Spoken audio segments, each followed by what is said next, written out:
Please मेरे पैर को ऊपर करा दो। चलो गाड़ी घुमा, चल नीचे चल, नीचे चल, नीचे चल।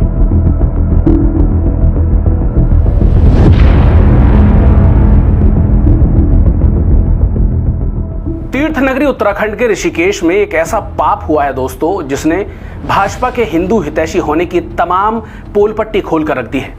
खुद को संस्कारी कहने वाली भारतीय जनता पार्टी के पूर्व राज्य मंत्री के बेटे पुलकित आर्या पर इल्जाम लगा है कि उसने अपने ही रिजॉर्ट में काम करने वाली रिसेप्शनिस्ट अंकिता भंडारी का एक बिगड़ैल ग्राहक के सामने एक्स्ट्रा सर्विसेज देने के नाम पर सौदा कर दिया। जब पौड़ी गढ़वाल की रहने वाली 19 साल की अंकिता ने देह व्यापार का यह घिनौना काम करने से इनकार किया तो उसे कई दिन तक रिजॉर्ट में बंधक बनाकर उसके साथ मारपीट की गई। हरिद्वार बीजेपी के नेता विनोद आर्या का बेटा पुलकित आर्या, उसकी गैंग में शामिल रिजॉर्ट का मैनेजर सौरभ भास्कर और अंकित गुप्ता का मन तब भी शांत नहीं हुआ तो इन तीनों ने इस लाचार बेबस लड़की की हत्या कर शव को नहर में फेंक दिया। सौरभ और अंकित ही पुलकित के साथ मिलकर रिजॉर्ट के अंदर ये गलत काम किया करते थे। अपनी इसी रणनीति के तहत इस गिरोह ने अपना ये जाल अंकिता पर भी फेंकना शुरू कर दिया था, लेकिन अंकिता उनके इस जाल में नहीं फंसी। उत्तराखंड की ये गरीब पहाड़ी बेटी अंकिता भंडारी 18 सितंबर को रिजॉर्ट से रहस्यमय तरीके से गायब हुई थी। पुलिस ने चौथे दिन यानी 21 सितंबर को एफआईआर दर्ज की। पुलिस की तरफ से 4 दिन तक मामले को दबाने की भयंकर कोशिश की गई। पुलिस पर आरोप लगाया गया है कि शिकायत लिखवाने गए अंकिता के पिता को पुलिस ने दुत्कार कर डांट कर थाने से भगा दिया था। क्योंकि शिकायत बीजेपी के बड़े नेता के बेटे के खिलाफ थी तो इस केस में भयंकर लापरवाही होनी तो तय थी। वहीं अंकिता ने इन दरिंदों की हरकतों का पूरा जो ब्यौरा था वो अपने एक दोस्त के साथ व्हाट्सएप चैट में भी शेयर किया था। यानी पूरी बात जो उसके साथ अंकिता के साथ रिजॉर्ट में बीत रही थी वो अपने दोस्त को ये सारी चीजें बता रही थी कि मेरे साथ ये लोग क्या क्या कैसे कैसे कर रहे हैं, क्या दबाव बना रहे हैं।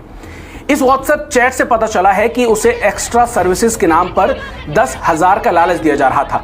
अब 6 दिन बाद अंकिता मर्डर केस का खुलासा करते हुए पुलिस ने बताया है कि रिजॉर्ट के मालिक पुलकित आर्या और उसके साथी अंकित गुप्ता और सौरभ, इन तीनों ने ही मिलकर अंकिता भंडारी का कत्ल किया था और उसकी लाश को नहर में बहा दिया था। अब इन तीनों आरोपियों को पुलिस ने गिरफ्तार तो कर लिया है। उधर अंकिता की मौत से लोगों में भारी गुस्सा है। शुक्रवार को हत्या के विरोध में महिलाओं ने जमकर विरोध प्रदर्शन किया और हत्यारों को जिस गाड़ी में ले जाया जा रहा था उसको भी घेर लिया और पुलिस की कार के शीशे तक तोड़ डाले। आप तस्वीरें देखिए किस तरीके से लोगों में गुस्सा है। लोग घेर के खड़े हैं उस गाड़ी को जिसमें इन तीनों हत्यारों को लेकर जाया जा रहा है। शीशे टूटे हुए आप साफ देख सकते हैं। ये लोग पुलिस से इन हत्यारों को अपने हवाले किए जाने की मांग कर रहे थे ताकि जो ये हत्यारे हैं इनके साथ वही किया जा सके जो उन्होंने अंकिता भंडारी के साथ किया। अब उत्तराखंड में हुई इस दरिंदगी पर कई सवाल खड़े हो रहे हैं। सवाल प्रदेश में बीजेपी की पुष्कर धामी सरकार के साथ साथ देश के प्रधानमंत्री नरेंद्र मोदी और गृह मंत्री अमित शाह से भी पूछ रहे हैं। लोग सवाल खड़े हो रहे हैं इन तीनों पर, क्योंकि लोग कह रहे हैं कि क्या यही बीजेपी के बेटी पढ़ाओ बेटी बचाओ के नारे का असली रूप है और लाल किले से महिला सम्मान पर भाषण देने वाले मोदी जी अपने हत्यारे नेताओं के महिलाओं के खिलाफ इस जघन्य अपराध पर क्या कहेंगे? क्या वो अब बोलेंगे कुछ? लगातार सोशल मीडिया पर बीजेपी की थूथू हो रही है, उत्तराखंड सरकार की थूथू हो रही है, उत्तराखंड पुलिस की थूथू हो रही है।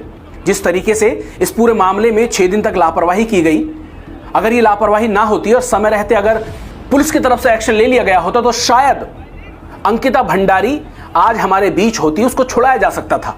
लेकिन पुलिस ने इतनी भयंकर लापरवाही की 6 दिन तक के रिजल्ट आपके सामने है। तो मामले की संगीनता को देखते हुए हमारे डीजीपी सर ने एसएसपी सर को निर्देश दिए, जैसा सर ने मुझे बताया, तो उस हिसाब से मुझे हमारे सीओ सर सबको यहाँ भेजा गया और मुझे भी लगा कि मामला बहुत संगीन है, इसमें इमीडिएट चीज़ों को हमने हैंडल करना है। ऑलरेडी 3-4 दिन डिले हो चुका है। तो यहाँ पर पहुँचने के बाद चूँकि हमारी एसओजी की टीम, हमारे यहाँ जो थाने की टीम है वो सब यहाँ पर थी, उनको ब्रीफ किया गया कि एक कार्य योजना बनाई गई, क्या करना है, कैसे करना है। तो सर्वप्रथम इसकी शुरुआत उस रिजॉर्ट से भी जहाँ से बच्चे को मिसिंग बताया गया था।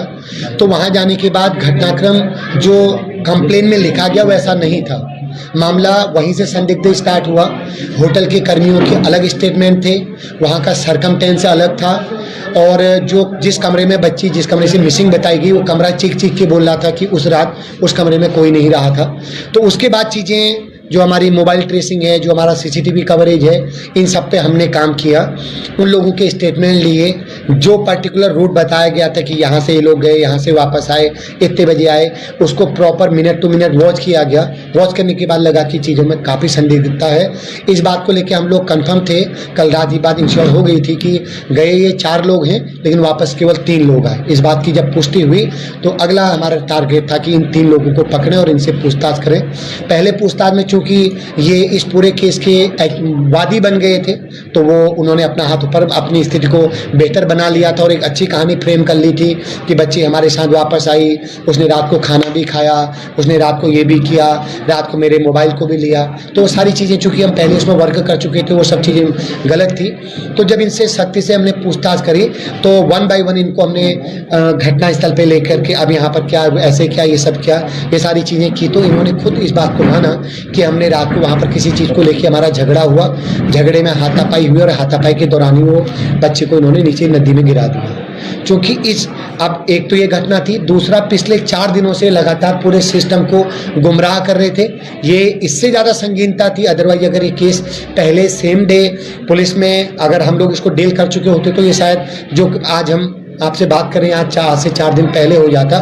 घटनाक्रम को का होना न होना वो अलग चीज़ है, लेकिन उसका जो वर्कआउट है, उसकी जो तह तक जाने वाली बात थी, हम इसको और बेहतर ढंग से कर सकते थे। चूँकि चीज़ें इन्होंने पूरे सिस्टम को गुमराह किया, लेकिन बकरे की माँ कब तक खैर मनाएगी, उनकी जो स्टोरी थी वो नहीं काम करी। तो हमने 5-6 घंटे की हमारी वर्क के पास चीज़ें हमारी वर्कआउट हुई। और अभी सर ये जो रिजॉर्ट है क्या आपका है? अनंतरा रिजॉर्ट मेरे बेटे का। आपके बेटे पर आरोपी है कि जो ये लड़की मिसिंग है, आपका बालक जो है पुलकित, वो उसको सेक्सुअली हैरेसमेंट कर रहा था, ऐसे कुछ एविडेंस आए हैं? नहीं, ऐसी बात नहीं है, ये सब बिल्कुल झूठ बात है, ऐसी कोई बात नहीं है। तो वो हम जिम्मेदार लोग हैं। वो गायब क्यों है? वो फ्रंट में क्यों नहीं आया? नहीं गायब न तो मेरा बेटा गायब है, मेरा बेटा गायब क्यों होगा भाई साहब? वो जिम्मेदार लोग हैं, हम लोग जिम्मेदार हैं। तो क्या वो पुलिस को सहयोग करेगा? पूरा सहयोग करेंगे हम पुलिस को।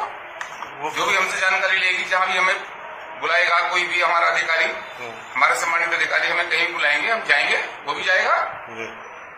तो कब तक आ जाएगा वो यहाँ पे? क्योंकि ये जो जांच हो रही है उसमें उसकी आवश्यकता है, आपके मैनेजर और पुलकित की। कोई बात नहीं हो तो आज भी आ जाएंगे। कब तक आ जाएंगे? नहीं, आज तो मैं सूचना हुई, अगर कहो तो हम आज बुला पाएंगे। पिछले 5 दिनों से गायब है, लड़की मिसिंग है, उनके फादर लगातार कंप्लेंट के लिए बाहर भी घूम रहे हैं। हाँ। तो आपको क्या कुछ लग रहा है? अभी तक आपके अपने बेटे से बात हुई होगी, क्योंकि आपके खुद के रिजॉर्ट का ये मामला है, क्या कुछ लग रहा है? मेरे बेटे से बात हुई है, वो लोग भी ढूंढने के लिए लगे हुए हैं, कहाँ नंबर है, किन किन पे बात हुई है, सब लोग काम उसके लिए लगे हुए हैं कि भाई बेटी मिल जाए। मैं भी बेटी वाला हूँ, मेरी भी बेटी है, और हम भी चाहते हैं कि भाई किसी के साथ भी अन्याय न हो। एक चीज है कि आप दिन भर नहीं आए और रात के समय थाना लक्ष्मण झूला में आ रहे हैं। नहीं, ऐसी बात नहीं है। छुपते छुपाते आ रहे हैं। नहीं, मैं तो वैसे ही आया हूँ, मुझे बुलाया नहीं गया है। रात को आप दिन में आ सकते थे? नहीं, दिन में कब आते हैं? दिन भर नहीं। बात तो यहाँ से जानकारी हुई हमको कि भाई हमारी वो हमने यहाँ से ट्रांसफर कराई कि भाई हमारी जो वो जांच है वो यहाँ पर ट्रांसफर हो गई है। हाँ, हमको आप 10 बार बोलो, हम 10 बार आएंगे। नहीं, जो अभी तक जो हमें साक्ष्य मिले हैं उसके हिसाब से आपके बालक ने उसके साथ बदतमीजी की। नहीं, गलत बात है ये। अगर ये साक्ष्य मिले हैं और बालक मेरा अपराधी है तो जो भी उसके लिए सजा होगी उसको दो आप। ठीक है। क्या पीड़ित परिवार से मिले हैं? हम पीड़ित परिवार से मिले हैं, हमारी पूरी सहानुभूति बेटी के पीड़ित परिवार के साथ है। जो भी हमें कहेंगे हम उनको सहयोग करने के लिए तैयार हैं, पीड़ित परिवार के साथ हैं। आपके रिजॉर्ट के कैमरे गायब क्यों है? 3 महीने से बंद क्यों है? कारण क्या है? नहीं, ये कोई कारण नहीं है। वहां से कंस्ट्रक्शन का काम हो रहा है, वहां रिसोर्ट में कंस्ट्रक्शन चल रहा है, इस कारण से कैमरे बंद है। क्या कहीं न कहीं इस पे ये कुछ तथ्य छुपाने का लग रहा है क्या? नहीं, हम कोई तथ्य नहीं, हम जिम्मेदार लोग हैं, ना हम खुद को छुपाते हैं, ना हम किसी तथ्य को छुपाएंगे। जो भी सच्चाई होगी वो सामने आए। कहीं ना कहीं ये लगता है। लेकिन सर, स्टाफ के जो लोग हैं उन्होंने खुद बयान में कहा है कि उनके वीडियो भी वायरल हुए हैं और लड़की का खुद एक नहीं, उन्होंने कहा है कि लड़की की वहाँ पर आवाज भी आई थी। ऐसा ना साहब, उन चीजों की कोई वैल्यू नहीं है। वो तो अगर मान लिया मीडिया मैनेजमेंट है, वो भी कर सकते हैं, आप भी कर सकते हैं। देखिए मीडिया मैनेजमेंट आप गलत शब्द यूज कर रहे हैं। मीडिया यहाँ कोई मैनेज नहीं है, मीडिया पूरी ईमानदारी से काम कर रहा है। मीडिया नहीं है, तो आप कह रहे हैं कि मालिश क्या जी आप कह रहे हैं ना कि मालिश किस तरह का, ये रिएक्शन हो रहा है क्या, मालिश कर रहे हैं आप लोग? जी आप कह रहे हैं मालिश कर रहे हैं नहीं, मैंने इससे मेरा मतलब क्या समझा आप लोगों ने? मीडिया मैनेजमेंट कह रहे हैं ना, मीडिया कोई मैनेजमेंट नहीं है। उसका आप गलत अर्थ क्यों लगा रहे हो? मेरा भाव गलत बात के लिए नहीं है, मेरा भाव तो आपने स्टाफ के लोगों से बात करिए सर, जो स्टाफ के लोग हैं उनसे बात करिए। बात किया, क्या कुछ निकला है उनके उससे? आपने जो बात ये निकला है कि इसमें अगर हमारे उनका किसी भी स्टाफ का कोई इन्वॉल्वमेंट है, अगर ये साबित होता है तो आप उसको सजा दें, जो भी उसके लिए कानूनी प्रक्रिया है वो अपनाई जाए। हम जिम्मेदार लोग हैं, क्योंकि स्टाफ का हमें जांच अधिकारी कोई भी आदमी मुझे बुलाएगा या मेरे बेटे को बुलाएगा, हमारे किसी भी परिवार के व्यक्ति को, हमारे स्टाफ को बुलाएगा, ये हमारी जिम्मेदारी है कि हम उसको यहाँ उपस्थित करें। आपका बेटा कब तक उपस्थित हो जाएगा? नहीं, सबकी सुई तो घूमेगी सर। आप खुद आए हैं यहाँ पर, लेकिन बेटा अभी तक नहीं आ पाया है, क्योंकि अभी सर ये आज ही तो यहाँ हमने शिकायत ट्रांसफर कराई ना, जांच हमारे तो कहने से वही जांच नहीं, आपके कहने से नहीं हुई, इसके लिए हम लोगों ने पुरजोर प्रयास किया है बॉडी में। हमने भी प्रयास आपने कोई प्रयास नहीं करा, आपने पटवारी की एफआईआर लिखाई, वो भी देर में लिखाई है। नहीं, हमने देर में लिखाई है। 18 तारीख 17 तारीख से मामला सारा चल रहा था, 18 रात से मिसिंग थी। इस रात को वो 19 तारीख अगले दिन हमने वो जांच उसको लिखवाया। चलिए खैर जो भी है, हम आपसे उम्मीद करेंगे कि आप जांच में सहयोग करेंगे, पूरा सहयोग करेंगे, और आपका जो सहयोग करेंगे। हम तो शासन, प्रशासन, पुलिस सबको सहयोग करेंगे। हम जिम्मेदार लोग हैं, हम गलत काम क्यों करेंगे?